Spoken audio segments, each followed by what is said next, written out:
Bueno, ya estamos en la recta final para las elecciones presidenciales y parlamentarias. Hoy es el debate organizado por Anatel y este domingo ya son las elecciones. Vamos a analizar la carrera por la moneda junto a Marco Moreno, director de la Escuela de Gobierno de la Universidad Central, que ya lo vemos ahí en nuestra pantalla dividida. ¿Cómo estás, Marco? Muy buenos días, gracias por acompañarnos. Hola Soledad, buenos días, ¿cómo están?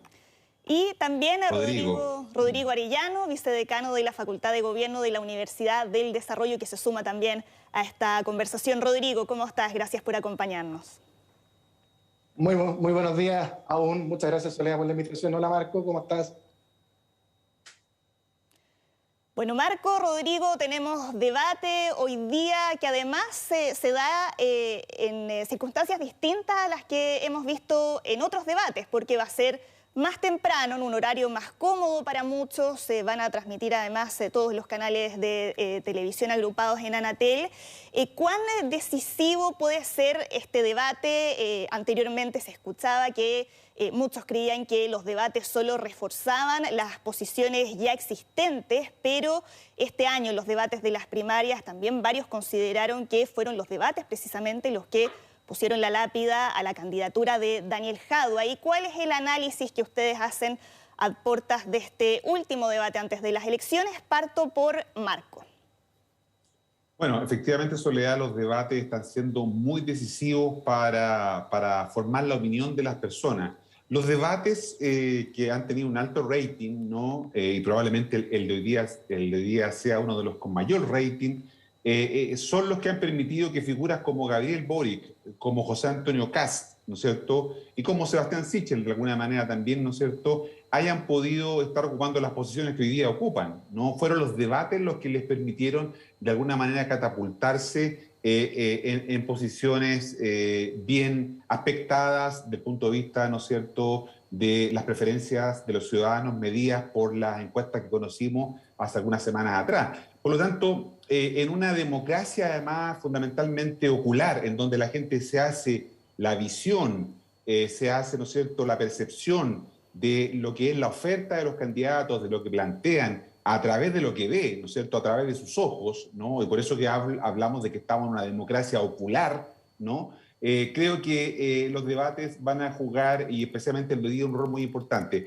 Agreguémosle a eso, Soledad, que la gente está tomando cada vez más cerca del momento de la elección su decisión, ¿no? Y por lo tanto lo que ocurre en estos días, de aquí hasta el viernes, puede ser muy importante para ese 20-25% de personas que aún no ha tomado su decisión, no tiene un candidato o tiene, ¿no es cierto?, dudas respecto de ir a votar. Por lo tanto, creo que va a ser muy importante lo que pueda ocurrir esta noche, ¿no? El horario en que este se va a transmitir hace que probablemente mucha gente lo vea, porque como decía al principio de los debates, ahora sí están moviendo la aguja, ahora sí están de alguna manera influyendo en la decisión que toman las personas para definir su opción presidencial y parlamentaria. Gracias, Marco. Rodrigo, ¿compartes esa lectura? Sí, varios puntos que dice Marco tiene bastante razón. Esta es una elección bastante emocional. Marco habla de visual, pero también emocional en ese sentido. Las personas efectivamente están tomando decisiones tarde. Las encuestas que pudimos conocer hasta hace una semana atrás efectivamente marcaban que 1 de cada 3 votantes aún no tenía decidido su voto, aquellas personas que habían declarado la intención de participar en la elección. Y es cierto, a diferencia de otras oportunidades, los debates que hemos tenido la oportunidad de ver desde las primarias a la fecha han tenido un alto rating, alta visibilización por parte de las personas. Y hoy están todos los elementos para que eso sea mejor incluso. Bueno, yo creo que es una buena noticia, además, que más personas se puedan informar de los aspectos programáticos de los candidatos. Y hoy hay una buena oportunidad en un horario bastante más cómodo para la familia, para poder verlo incluso.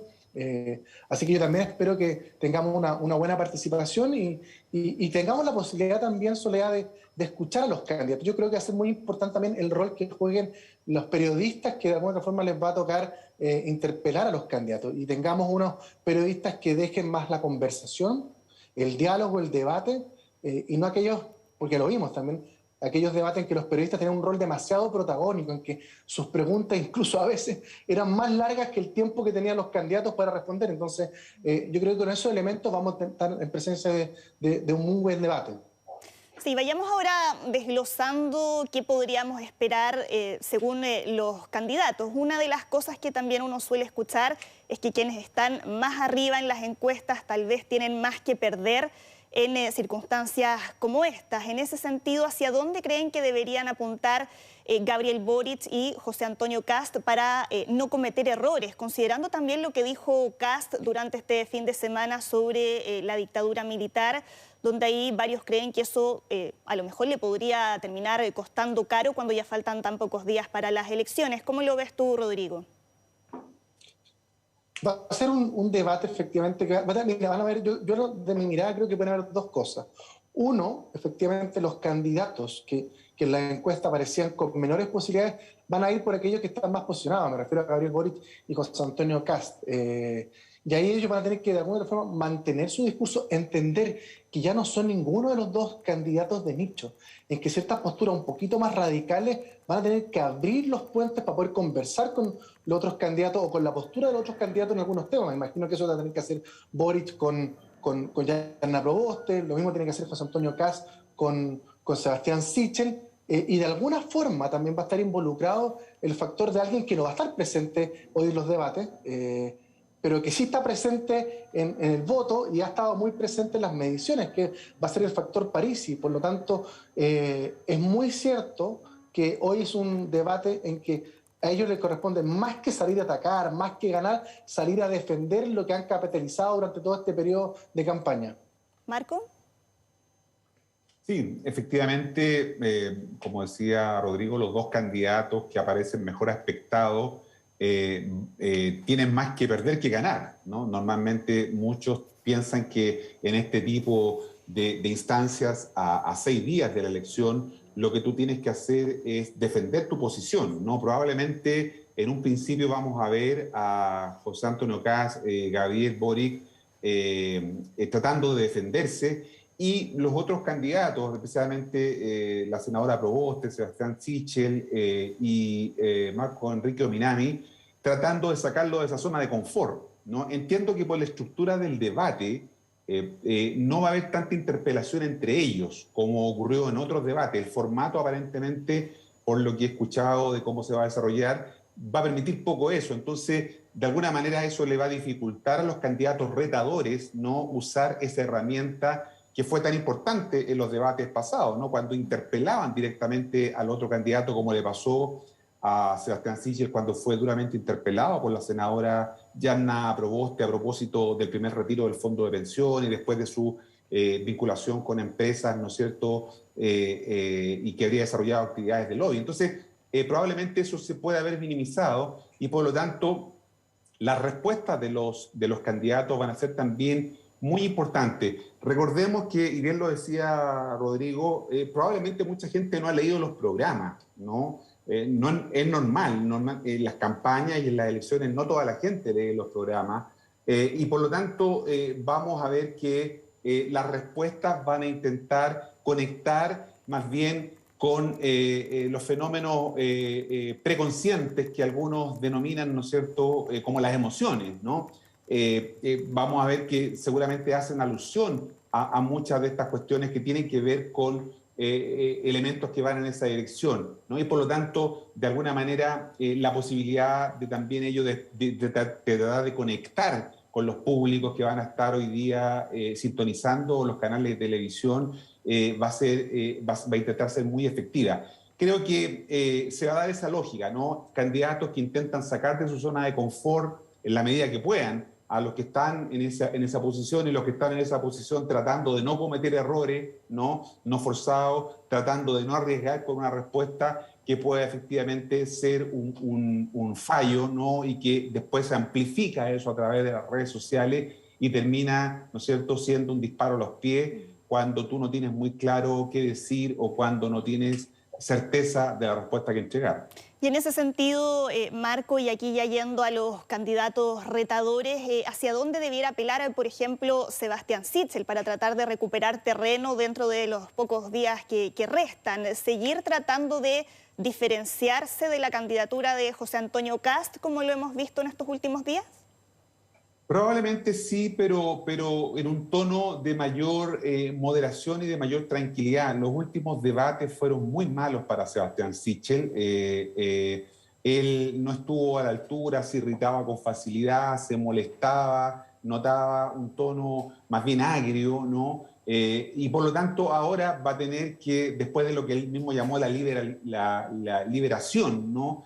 Cuando hace algunas semanas atrás señaló que no iba a ceder a lo que le planteaban los partidos políticos. De alguna manera, a partir de ese minuto, él volvió a recobrar la libertad, ¿no es cierto?, la tranquilidad para poder enfrentar de mejor manera, y eso lo ha demostrado en sus últimas incursiones en la televisión.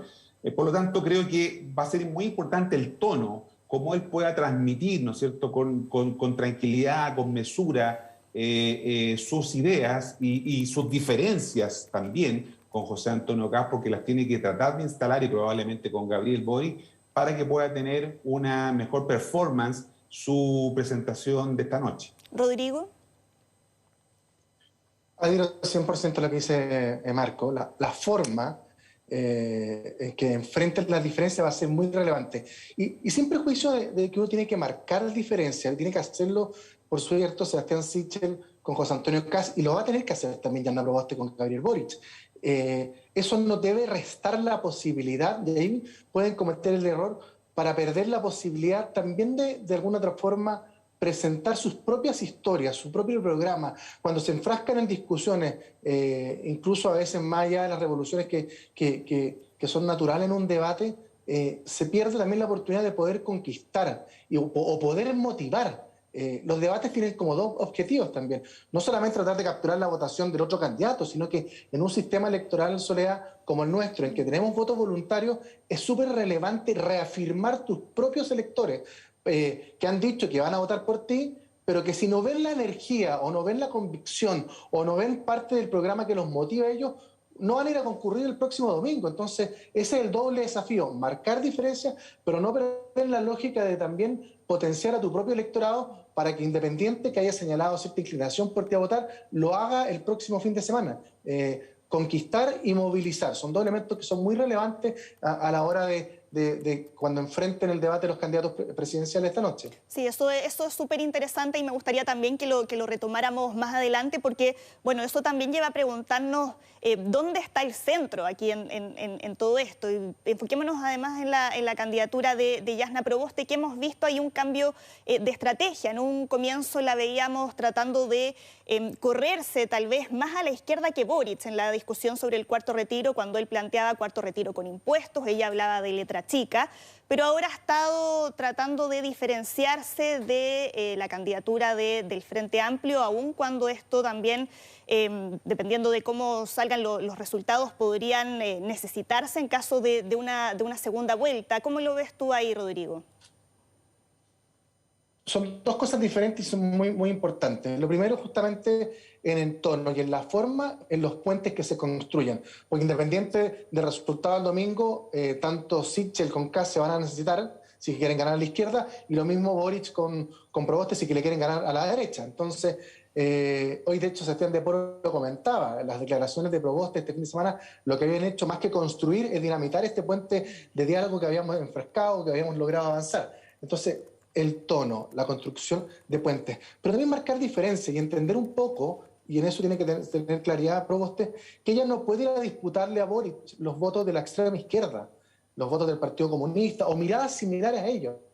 Ella tiene que apuntar hacia el centro. Hay una teoría que el votante medio, que es bastante amplia, y la gente además se identifica con valores más del centro que valores extremos. Entonces, en esos electores que son más de izquierda, Proboste tiene poco que hacer. Lo mismo que le pasa a Sebastián Sichel. Él no puede ir a pelear los votos de la extrema derecha con José Antonio Kast. Tiene que apuntar con cierta lógica, con diálogo, conversión, su mirada propia hacia el centro, donde está la mayor cantidad de votantes, donde los chilenos se sienten más identificados. Por tanto, no solamente en la temática, sino en la forma, por los puentes que van a construir. Al día siguiente, lo que esperan los electores de los cuatro es que existan puentes para, de alguna forma, de derrotar al adversario en diciembre. Entonces, el debate va a tener también esa mirada de la lógica de construcción de puentes entre una y otra candidatura.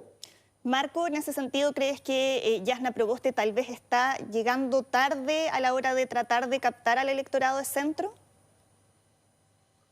Probablemente sí. Creo que ella tendría que antes haber comenzado a intentar buscar más que al electorado del centro, porque es difícil definir qué es lo que es el centro, es más bien al elector moderado, ¿no? Aquellas personas que quieren cambio, que quieren reformas, pero de manera gradual, ¿no? No quieren, digamos, una alteración muy sustantiva, sobre todo que ahora se ha ido instalando esta idea de un movimiento contra estallido social, ¿no? La gente está buscando quien pueda mostrar desde esa perspectiva mayor gradualidad en plantear cambios, ¿no? Sí cambios, pero cambios graduales. Y allí ella tiene que entonces lograr instalar con fuerza un liderazgo. Recordemos que probablemente en esta elección vuelvan a entrar a votar aquellas personas mayores, sobre 55 años, 60 años, que por razones sanitarias dejaron de hacerlo en el plebiscito y también en la mega elección de mayo, ¿no? Probablemente ese elector que ha participado históricamente, que ha votado sistemáticamente desde el año 1988, vuelva a hacerlo en esta elección. No es una probabilidad, porque ya el problema sanitario ha, ¿no es cierto?, cedido en buena parte. La gente está en su mayoría, ese grupo etario está con las 2 vacunas más la dosis de refuerzo, y por lo tanto podría tener mayores condiciones de seguridad para hacerlo. Y por lo tanto esa gente va a estar pensando en quién encarna de mejor manera esos ideales de cambio, de reforma, pero graduales. Y en segundo lugar, quién de alguna manera ofrece mayores condiciones de gobernabilidad. Yo creo que más importante que quién gana la elección, la pregunta es quién puede gobernar a partir del próximo marzo, ¿no? Creo que esa es la gran pregunta que se van a hacer este elector moderado, este elector de centro, ¿no?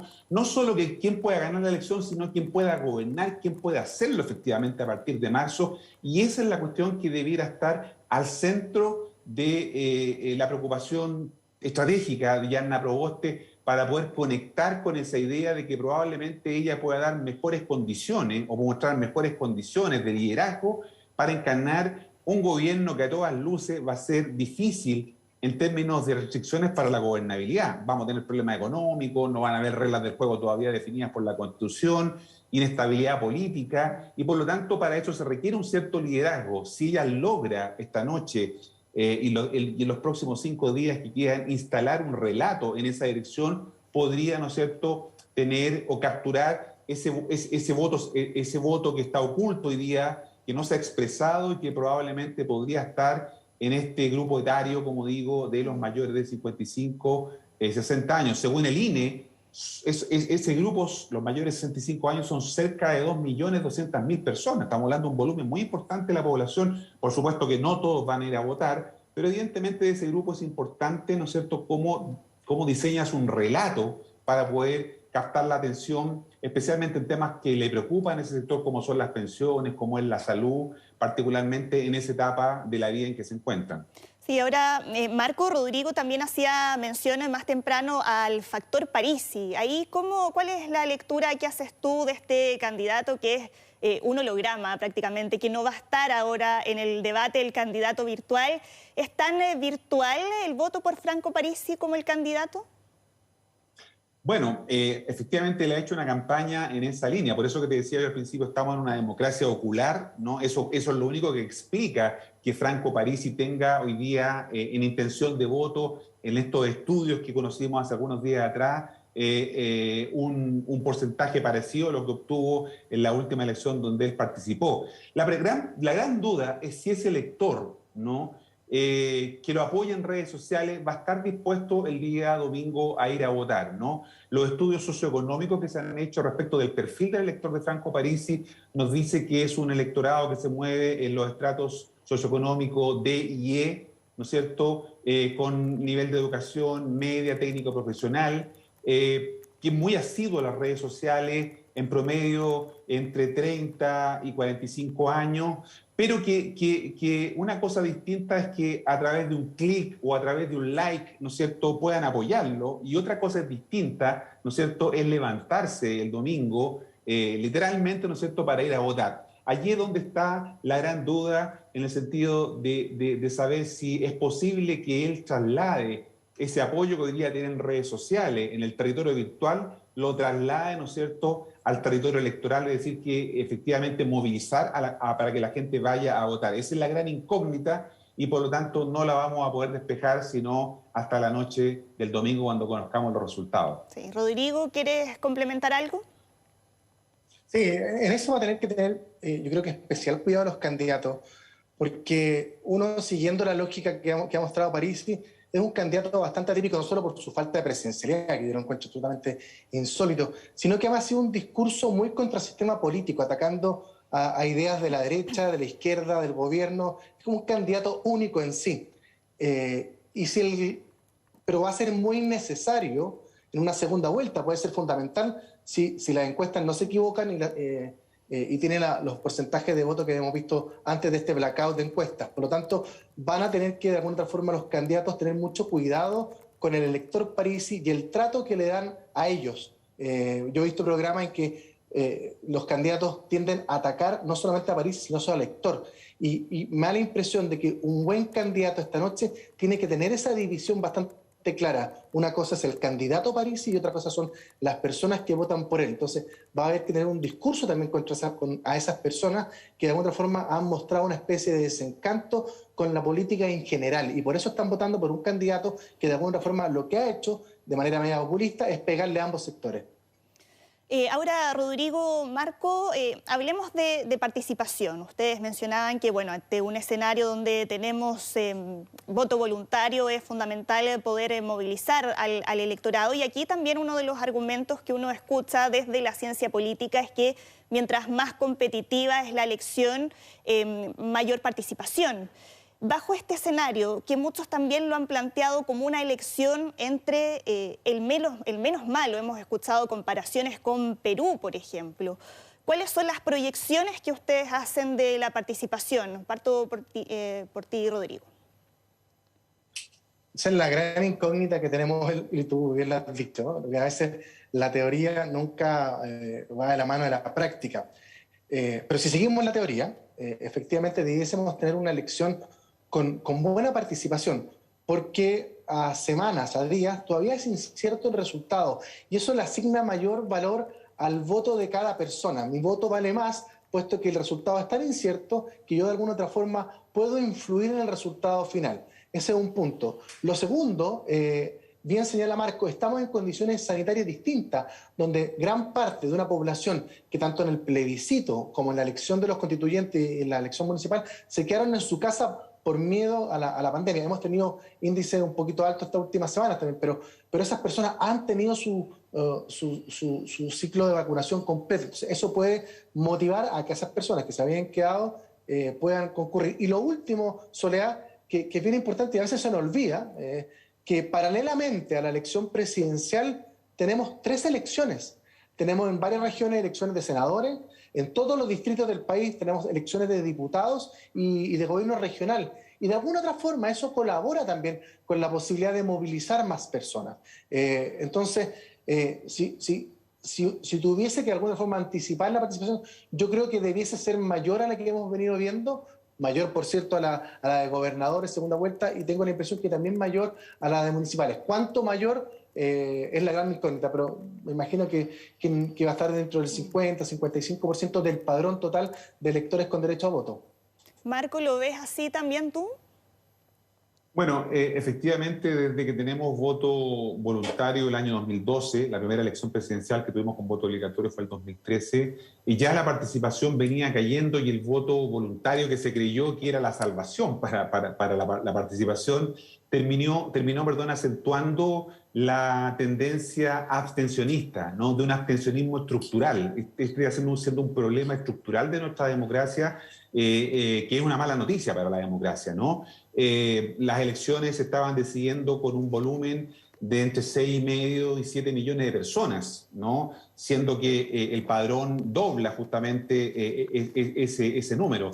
La mayor participación que hemos tenido fue en el plebiscito de hace un año atrás, cuando participó 7,5 millones de personas, pero la participación volvió a caer en la mega elección de mayo de este año, con 6,5 millones. Por lo tanto, estamos hablando de ese volumen fundamentalmente de participación. Si llegáramos a los 7,5 millones, que son cerca del 52, 53%, podría ser una buena noticia. Es cierto que en un clima de polarización, en un clima, ¿no es cierto?, de alta incertidumbre, probablemente mucha gente se sienta motivada porque va a sentir que su voto tiene mayor valor todavía, ¿no? Y por lo tanto concurra a votar. Eso sería, creo yo, lo que podría cambiar el actual panorama que tiende más bien a la abstención. 51,7,9% fue lo del plebiscito. Si superáramos eso, ¿no? Es decir, que votaran un poco más de 7,5 millones de personas, 8 millones de personas, estaríamos hablando de un importante incremento de la participación.